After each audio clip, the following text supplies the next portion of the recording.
All right, hello, logic class. Hello, seniors. You're at Senior Unity Day right now. We're having our own Senior Unity Day, and there are fewer of us here. That means we're bonding more tightly. That's like a mathematical relationship that exists. So, good. What are we doing in this class? We're doing so many things. We don't have time to talk about all that though. We're going to wait for some of those big picture things. We're going to deal with that back when the whole class is here so they can kind of comment and contribute. Today we're going to do some math. And particularly what we're going to do is we're going to try to prove the parallel postulate. We're going to fail because you can't prove the parallel postulate, but we don't know that yet. And so we're going to keep trying. And one of the things that we're going to do when we're trying to prove the parallel postulate is only use the theorems of neutral geometry, obviously. People in the room nod vigorously because, of course, if you're going to prove the parallel postulate, you cannot use a theorem that was itself proved with the parallel postulate. That would be ridiculous. So what we really need to do is to learn as much as we possibly can about neutral geometry. And as you know, neutral geometry is all of the math that you can prove only from postulates 1 through 4.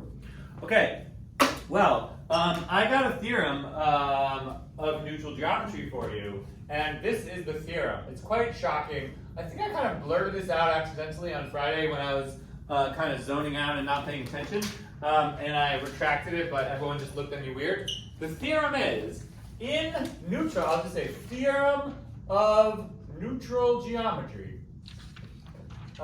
is that every triangle has less than or equal to 180 degrees. Make sure I have the best black marker available. Theorem of neutral geometry, the sum of the angles in any triangle is less than or equal to 180. All right, would anyone like to comment briefly on this? What do we know about triangles in Euclidean geometry? They add up to 180. They add up to exactly 180. So, of course, we are giving ourselves weaker set of postulates because we only have postulates 1 to 4, not postulate 5. So it makes sense that we would be able to prove, less specific conclusions. Okay. So, all right, every triangle has less than or equal to 180 degrees. All right. How are we going to do this? It's quite an ingenious argument, and this is the kind of thing. This was not in the Elements. Because Euclid is not trying to prove as much as he he was trying to prove as much as he possibly could from just the postulates 1 through 4. But I don't know, he just didn't know about this proof or something, or he never came to him, it never occurred to him, it wasn't part of his plan. All right, so first of all, there's some background knowledge that we need. Let's make a quick, there's a quick lemma, but we've kind of already seen this lemma. I'm dissatisfied with all these markers. The best one to try. One lemma is just, oh yeah, there we go. Is just Prop 17 of Euclid. Prop 17 of, do we need to reprove this? I'm talking to the 3 people in the room as if they just all know what Prop 17 is by heart, like I do. Let's just prove one part of it. It says that if you have a triangle with 3 angles in it, then the sum of any 2 of those angles is less than 180. So claim the sum, sum of any 2 angles in a triangle is strictly less than 180. Do you remember this proof? Let's just prove one of the cases. Oh, we did this on Friday. So, we can just redo it, right? What is one thing we do know by the weak exterior angle theorem. So by the weak exterior angle theorem, we know that 4 is bigger than 1. Yeah? Okay, you guys can contribute with some and stuff. Angle 4 is bigger than angle 1. That's the weak exterior angle theorem, that an exterior angle of a triangle is greater than either remote interior angle. But we also know that 4 and 3 add up to 180 because that's just some basic stuff. So you could replace 4 with 180 minus angle 3 is bigger than angle 1. And so we have just shown that angle 1 plus angle 3 is less than 180. Okay, and by continuing this process, 2 more times, but I won't repeat it now because it's kind of boring, and we also did it already on Friday. We show that any 2 angles of a triangle add up to less than 180. Cool? Okay, good. So we have this. Next, I'm going to prove to you that a particular construction that you might do on a triangle produces a new triangle with the same angle sum. Okay, so another thing that happened on Friday, you weren't here, is we came to our grand conclusion that triangles have 180 degrees in them. But of course, in order to do this, we had to use the parallel postulate. So if you take the parallel postulate, we have that the angle sum is 180, but without the parallel postulate, we don't quite have that. Okay, so let's go. Here's our thing, which I'm going to call this lemma 2, and we'll just do it right now. I'll even write this out. Given any triangle, the following construction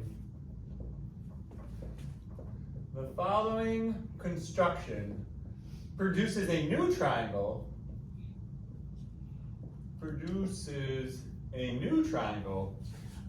with the same angle sum and an angle with less than or equal to half the size of the smallest angle in the original triangle.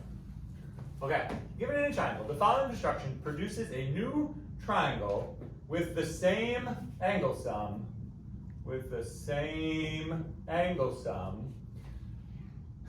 and an angle with less than or equal to 1/2 the size of the smallest angle in the original.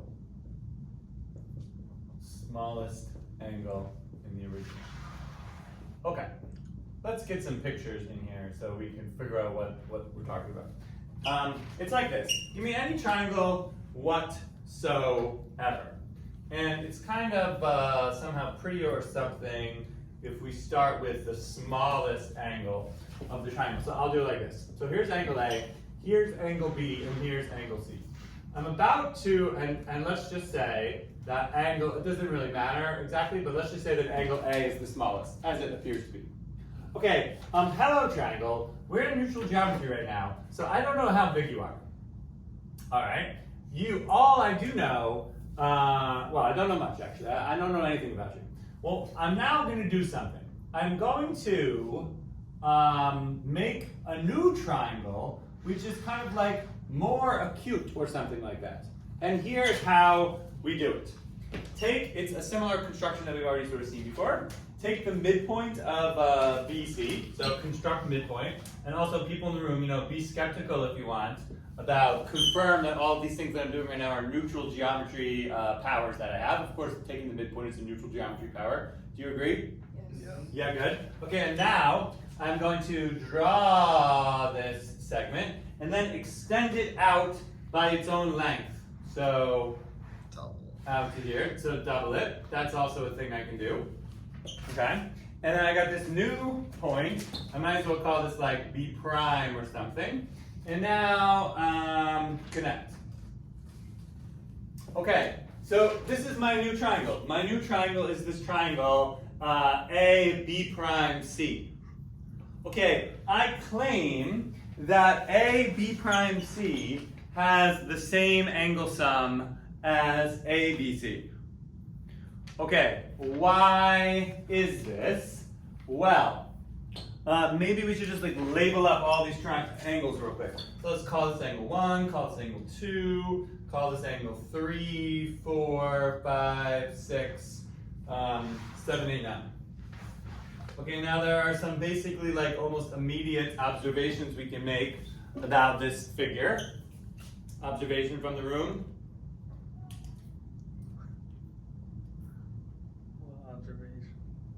Okay, the room is not wanting to participate, but maybe they're being shy. They're going to get warmed up once we hit like hour 1.5. But of course, we have some vertical angles, like stuff like that. Like, sorry, that was supposed to be like immediate. That 4 = 6, for example, and therefore. Essay, thank you. Therefore, obviously, says one member of the room, that this triangle equals this triangle. True? because just by SAS, still neutral geometry. Okay, and since these triangles are equal, I can now make some happy conclusions like that 1 equals 9, true? So 1 equals 9, and then like also 3 equals 8. 3 equals 8, so 3 equals 8. Okay, and now if you just do it, this is kind of like, boring or something, but we still have to do it. Take what is the sum of all the angles in triangle ABC?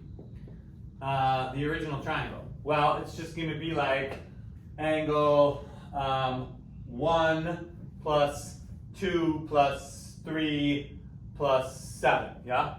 Okay, so angle 1 plus angle 2 plus angle 3 plus angle 7.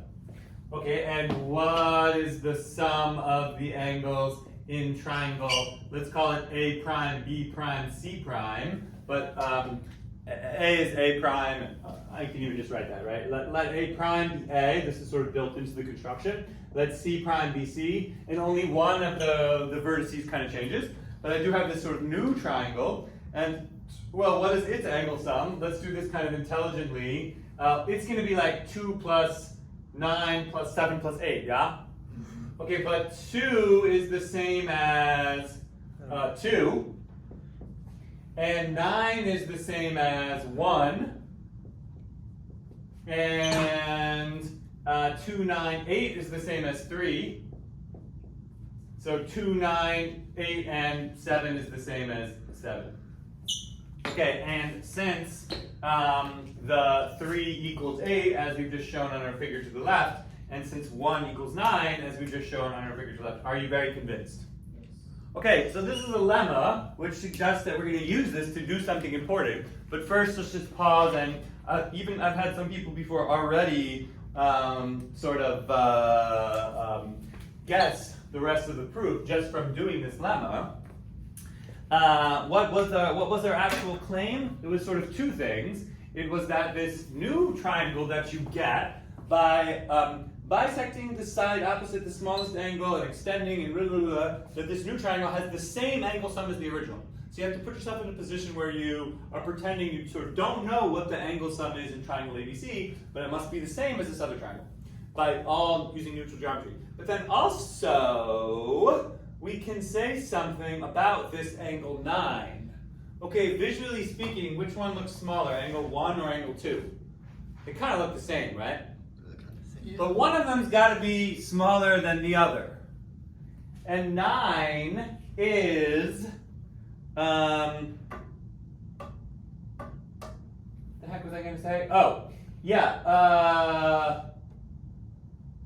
well, I zoned out for a second. 9, what, 9, 3, what? Oh, yeah. Okay, so what are the small angles in this new triangle A prime, B prime, C prime? The two small angles are 9 and 2. 9 and 2. Yeah, thank you. Yeah. So I'll just even write that down. The two small angles in triangle A prime, B prime, C prime are angle 9 and angle 2.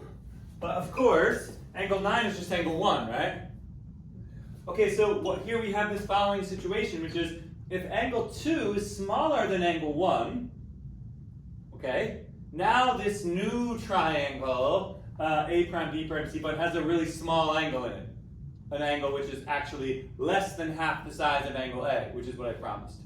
Okay, but if on the other hand, 1 is smaller than 2, then 9 is equal to 1, and so this triangle, A prime, B prime, C prime, has an angle that's smaller than half of angle A.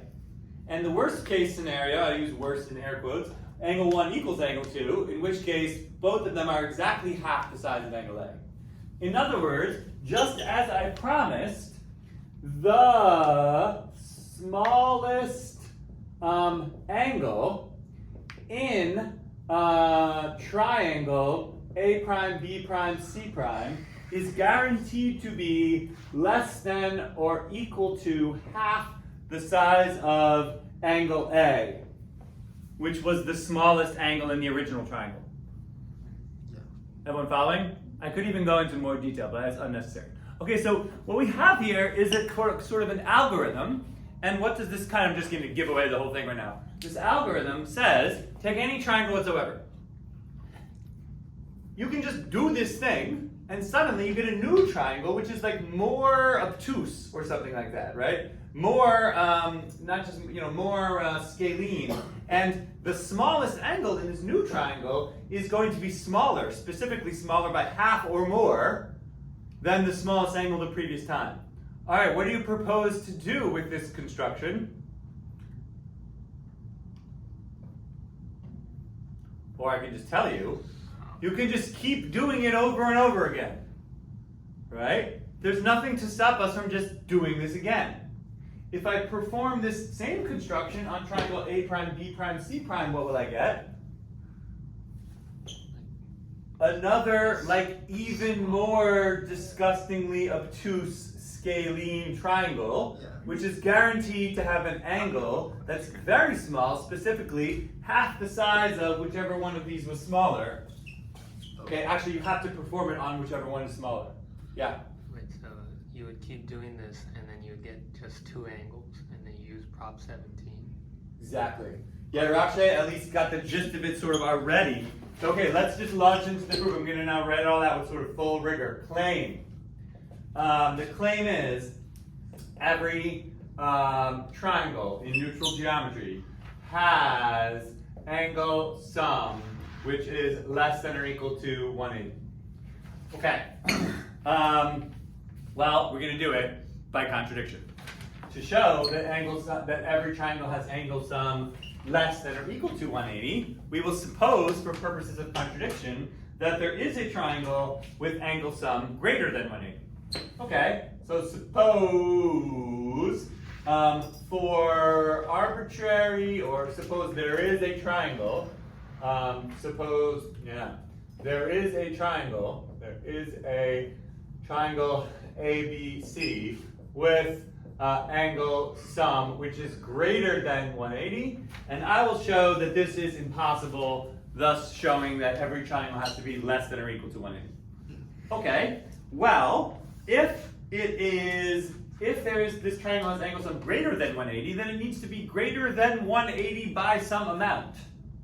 Okay, so for purposes of specificity, let's let the angle sum of triangle ABC specifically be 180 plus, I'll just call it P, where I think of P as something small. P might be 1 degree, 2 degrees, 10 degrees, 0.0001 degrees, whatever you want. But P is certainly positive.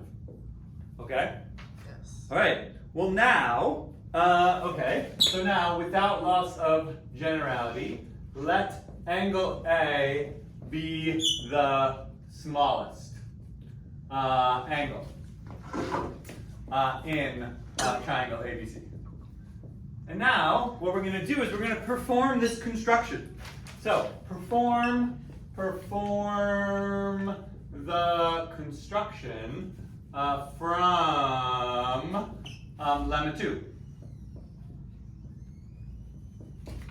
All right, and now I don't feel like drawing the picture this time, so like I won't. What do we get? We get a new triangle, okay? So let's call the new triangle, triangle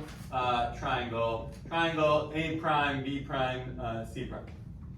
All right, no, I take it back. Let's call it A1, B1, C1, because this is the result of performing the operation once now. Okay, and what do we know about this new triangle A1, B1, C1? Has the same angle sum. Same angle sum. Yes, that was the key point of this whole lemma. That the sum of the angles in triangle ABC is equal to the sum of the angles in triangle A1, B1, C1. So that's the first thing. But also, the smallest angle in triangle A1, B1, C1 is guaranteed to be less than or equal to half the measure of angle A. Right. Okay, so let us introduce a tiny extra piece of notation. This phrase, the smallest angle in this triangle, let us refer to the smallest angle as theta 1. Okay, so theta 1, the smallest, I'll even just rewrite this here. Theta 1, the smallest angle in A1, B1, C1, is guaranteed to be less than or equal to half the measure of angle A. Okay, and now, as I was saying before, what we're just going to do is we're just going to repeat.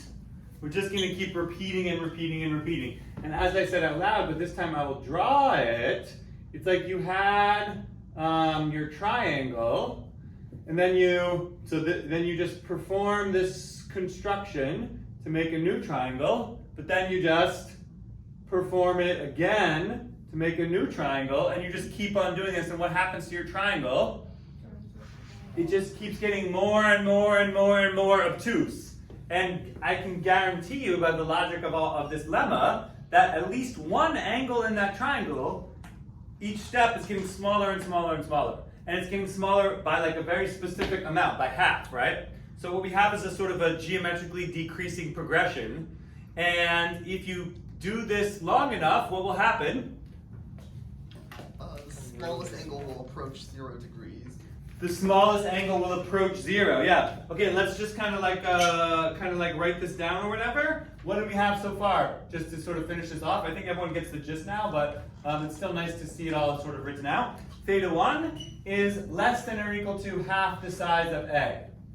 Okay, but now I've performed this again, right? So let's let theta 2 naturally be our name for be the smallest angle in triangle A2, B2, C2, which is naturally the result of applying the construction in lemma 2 to this triangle A1, B1, C1, obviously.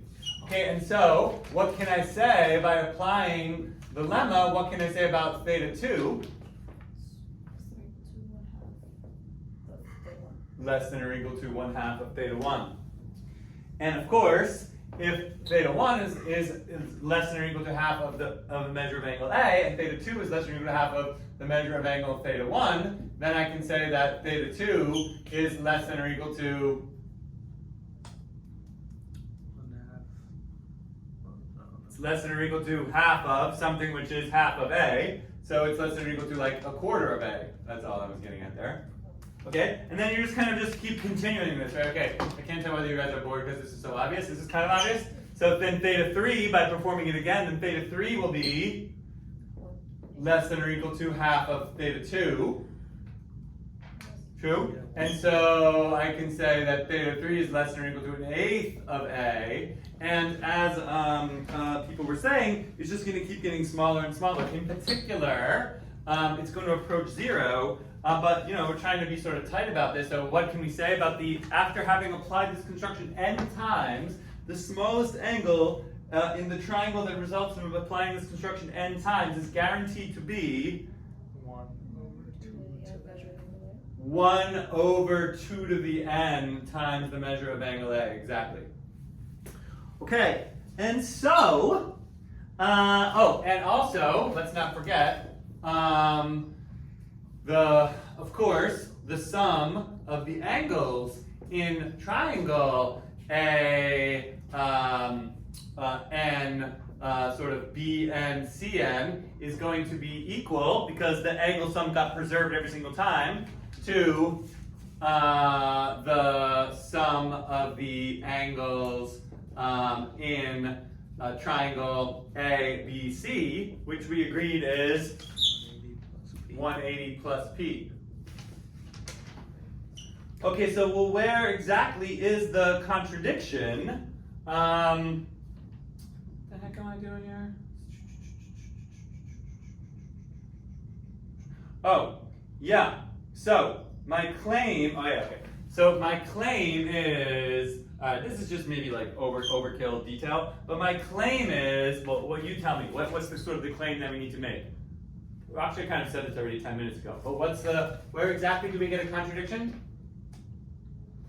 Let me use Prop 17 and see that. Okay, Prop 17, you're very, very right that Prop 17 is playing a crucial role in the logic here, right? That any two angles of the triangle have to add up to less than 180. Yeah. Fact. So we started with an arbitrary triangle with angle sum 180 plus p,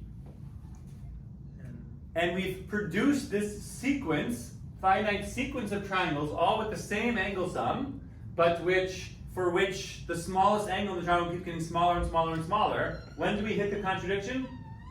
Hello. No, like no one's here practically. Okay. Thanks. Is she coming? Tomorrow. Or no, Friday. Okay, we just hold it for Okay, cool, we'll do. Appreciate it. Yeah, wait, when does the contradiction happen? Happens right now. Yep, now, but okay, but where's the contradiction? This angle keeps getting smaller and smaller and smaller and smaller. When do we have a problem? It gets to When that zero. obtuse angle becomes like 180 plus p, and so the exterior angle can't be bigger. I think the problem comes when this tiny, tiny, tiny angle is itself less than p.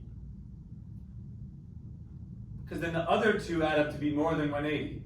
Right. Right. So what we have here. So we already have. Okay. So my claim is that eventually this angle theta n, which is basically just the size of angle A over 2 to the n, that this eventually becomes less than p. Once this tiny, tiny angle becomes less than p, okay, but let's just finish it off. First of all, do you agree with this statement? That if you take some angle and you just keep dividing it by 2 to the n, eventually this will be smaller than any number whatsoever. So this is just equivalent, to the statement that the measure of angle A over P is guaranteed to be less than 2 to the n. Okay, this is not a calculus class, so we don't have to do like a whole epsilon kind of style proof of this, but just like, come on, 2 to the n just keeps growing and growing and growing, right? So regardless of the size of the angle A, and regardless of how tiny p is, even if p is 0.000001, right? Then this thing might be like in the billions, everybody with me? But eventually 2 to the n will overcome whatever this fraction is. And once 2 to the n overcomes this fraction because it's fixed and not changing, then we see that the size of this angle is less than p. But if the size of this angle is less than p, and we also know, but then, so if you accept this claim, I'll put a smiley face because everyone in the room accepted the claim, then what we know is that theta n is less than the measure of angle A over 2 to the n, which is itself less than p, eventually. And so eventually what happens, so eventually we get that theta n in triangle AN, BN, CN is less than p.